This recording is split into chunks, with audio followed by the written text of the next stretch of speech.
Good afternoon, pirates and treasure hunters. Today we are going down the Treasure Coast, checking out all the beaches for beach erosion, because if you've been watching the news at all, you know that we've got Tropical Storm Imelda out there, and apologize for the sound quality because, well, it's windy. Unfortunately, that's all it is, because if you look in the background, if you zoom in on those stairs over there, they are still very, very well buried. Tropical Storm Imelda so far is not doing much. So I've been seeing a lot of chatter on the forums over the last couple of days of people that are chomping at the bit to get out here, bring their metal detectors, and go find some of those 1715 goodies. I don't know what that was. But we're gonna head down the coast.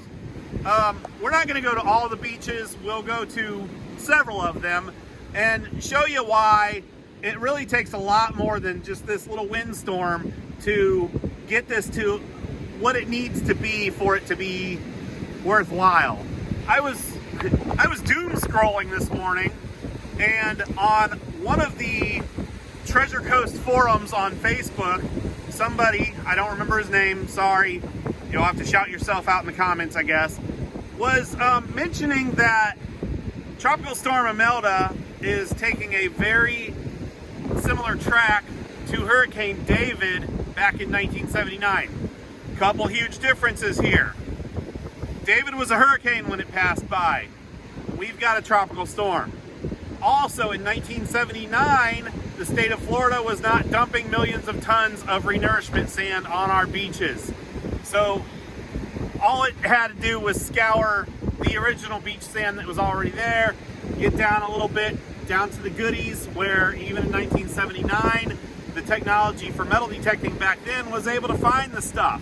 We have way better technology now, that's great, but we have 8 feet of sand that has to be gotten rid of first, and well, that's just not happening.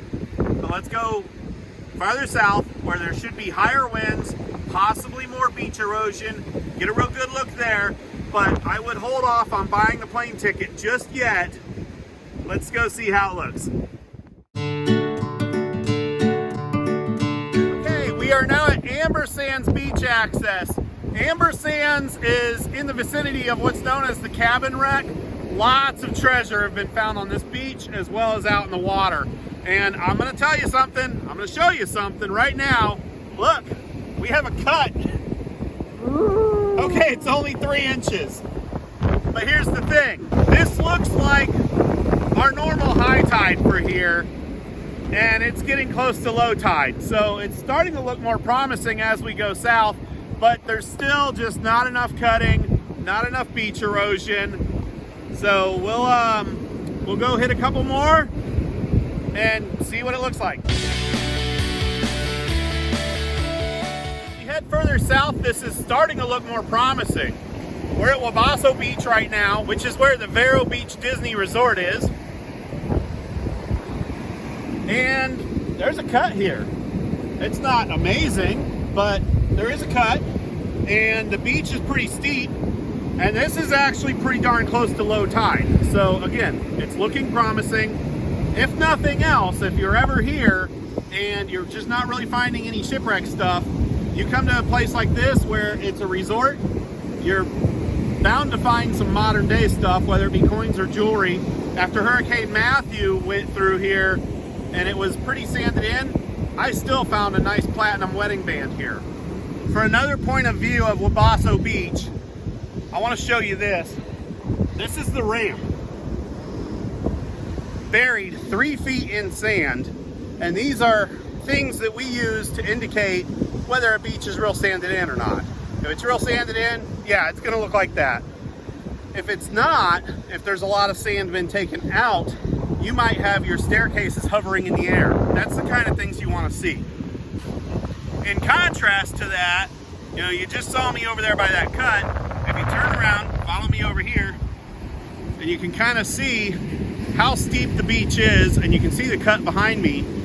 If you were going to detect this, I would stay down there by the water as much as possible. There's Only things you're gonna find up here is gonna be modern day stuff.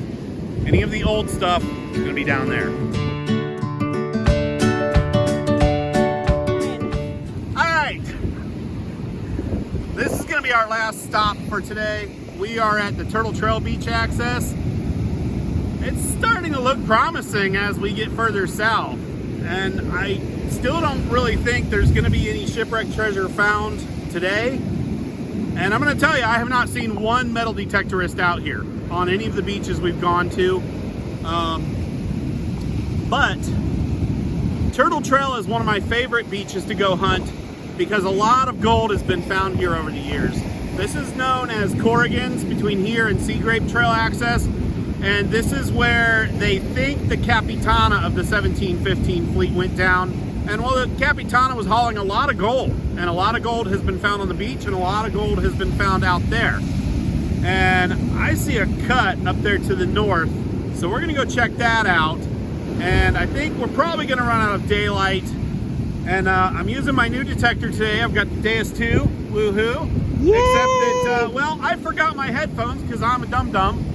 So we're just gonna use the external speaker on it, and well, maybe you can hear some nice bloops and bleeps, and maybe we'll find something cool. Let's go check it out. All right, I might have spoken too soon when I said this is starting to look promising. Last winter when we were here after a storm, these were air stairs. And yeah, they were like 3 feet in the air. Anyway, we're still gonna go up, check out that cut, but yeah, I might hold off on the plane tickets for now. I'm really hoping that tomorrow this is looking better, but it's hard to say. The storm is passing right now, and it just hasn't created enough wind and wave action to take the renourishment sand off the beaches. I'm gonna be honest, I've seen it windier here on a random Tuesday. These cuts looked a little more impressive from the entrance. Now, somebody that doesn't know what they're looking at might see these cuts and say, well, they still look pretty darn impressive. Except that those of us that live here and detect here all the time know what the renourishment sand looks like, and we know what we're looking for, and well, this isn't it. I've detected all along here, not one target. Treasure Coast is fickle. It'll make you wonder if your machine is even working. I would suggest always bringing something metal. I've got my scoop, but even just bringing some coins with you, just to make sure you turned it on, it's working, batteries are up, quietest beaches on the planet. Hopefully we'll have time to come out and check it out again tomorrow, maybe another couple tide cycles. We'll take some of this renourishment sand out and make it a little more promising. But until then, yeah, might want to hold off on that plane ticket and wait for the next nor'easter.